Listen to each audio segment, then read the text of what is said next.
are currently at the Starbucks and I'm gonna go inside and ask if I can film in here. I hope that they say yes. Wish me luck.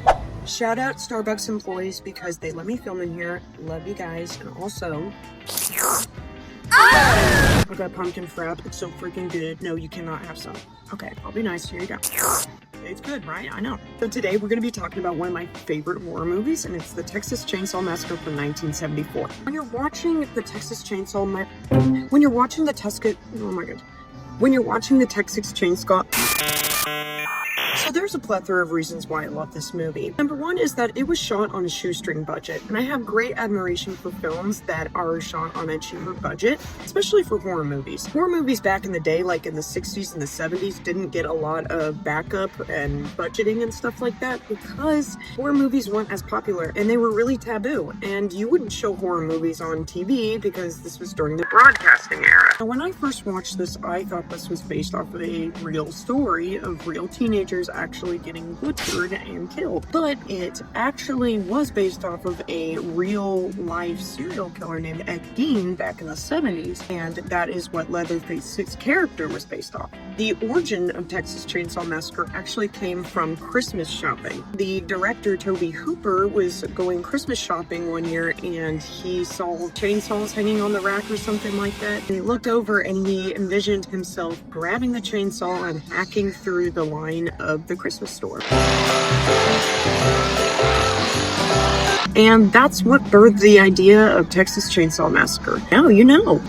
This is so good, y'all. So the story of the Texas Chainsaw Massacre is a group of teenagers who pile up in this van and picking up a hitchhiker along the way. Little do they know that this hitchhiker is crazy.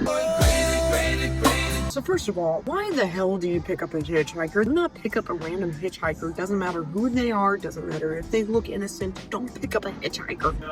I finished it.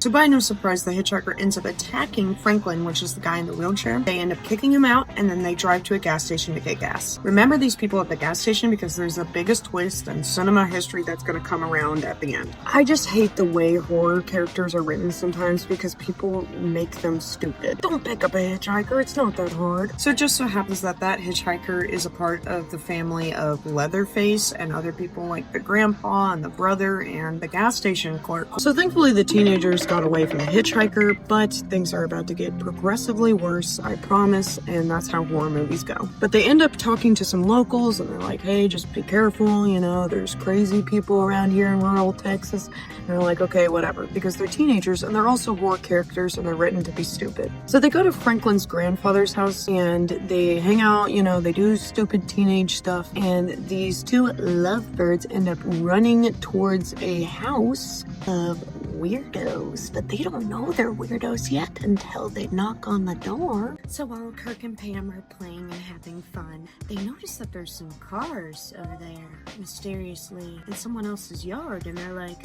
oh, maybe we should go check that out. And Kirk goes up to the door, he knocks on it, and he's like, anybody there? Oh no, might as well go in, because we're in a horror film and we don't know any better. Pam stays behind because, you know, we need to kill off one person at a time, and Kirk goes in and gets hit upside the head by Leatherface. Wow, who would have thought? And then of course Pam's like, Kirk, where are you? And then she does the same exact thing, she goes in. Have you learned nothing? This time we notice like animal bones and all sorts of carcasses and creepy stuff, which, by the way, since it was shot on such a cheap budget, they used real animal bones. How creepy and weird is that? And surprisingly, this movie has like hardly any gore at all. And it's not as bad as other successors that have came after it, but this movie was originally supposed to get a PG rating, but it was banned in places like Canada and Australia. The reason why it was banned is because it does have a relentless sense of dread and agony, and it is a pretty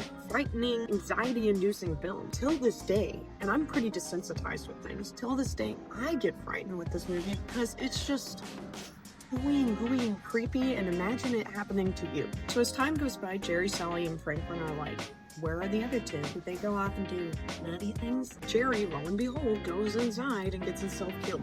Come on down, Jerry, and get yourself killed. Congratulations. But we actually get to see the chainsaw, which, fun fact, Leatherface is the first horror character to use a chainsaw. So now we're left with the final girl, Sally, and Franklin, which, by the way, Franklin is just doomed to fail. Franklin is not going to survive. So it's getting darker, and Franklin and Sally are like, we need to go. It's just getting weird. I need to go check on my boyfriend Jerry, even though they don't explicitly say they're in a relationship. I have a feeling they are. Franklin's like, don't leave me here. Don't leave me here. And so she's like, Vaughn, just go. Somehow Jerry has the keys and they can't go anywhere. So Franklin and Sally have to go save the others. This is when they meet the hitchhiker family, and they are insane. They are not your usual type of meth heads people. Franklin gets killed by Leatherface with a chainsaw in the woods, and Sally is running for her life, but she finally does get captured by Leatherface, and she takes him to dinner, which is the most famous scene out of this entire film. This is really where the performance of each character stands out, because this was one of the most grueling scenes to have to go through, and all of them delivered really well. Sally delivered really well. I actually felt like she had psychological turmoil going through this. Unfortunately, none of these actors got paid well and got properly compensated for their film and their time, which is unfortunate because back then they didn't have the laws and regulations that we do now. The dinner scene is the most famous and infamous scene because this was shot a full 24 hours and it was non-stop. Same room, same scene, and they had to go through some crazy stuff. Number one, the food was rotting from the Texas heat. They had to put black curtains over the windows because this was shot during the day, and it made the room 10 times more hotter, and people were getting sick, the actors were getting sick, they had to leave the room, vomit, and then come right back to where they were. Reminds me of this scene from The Shining where Shelley Duvall had to do so many takes of the bathroom scene that she was just psychologically drained. I can't imagine what these actors had to go through during that scene. So what are my favorite parts? My favorite parts is definitely the end with Sally at the dinner table, because the way they draw it out really keeps me hooked, because I'm like, is Sally gonna get away or is she not? And even though I've seen this movie so many times, there are times where I watch it and I'm like, is she gonna get away? Is she gonna get away? It's just like watching Back to the Future. I bring this up all the time, sorry. But like where Marty's about to go to the future, you're like, oh, is he gonna make it? He's gonna make it? It really keeps you anticipated and rooting for Sally to get away. So spoilers, she does end up getting away, but I think it's so funny that she was in the semi-truck of some random person and she had the chance to get away and drive away, but for some reason she gets out of the semi-truck, runs around, and then runs in the back of someone else's truck. That part did not make sense to me. I mean, it's not like Maximum Overdrive. The semi-truck isn't gonna hurt you. Remember how I told you to remember the gas station?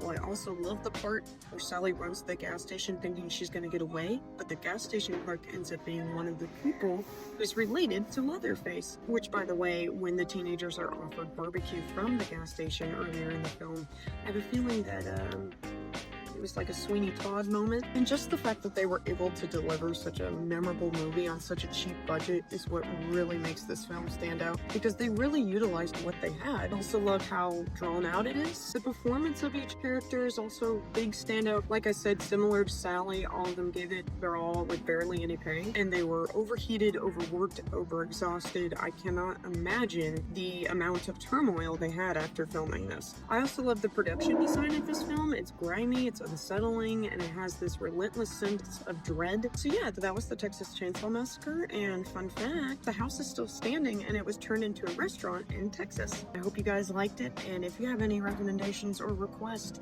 please let me know, and I shall do it as soon as I can. I low-key need another one of these. I'm gonna go get another one.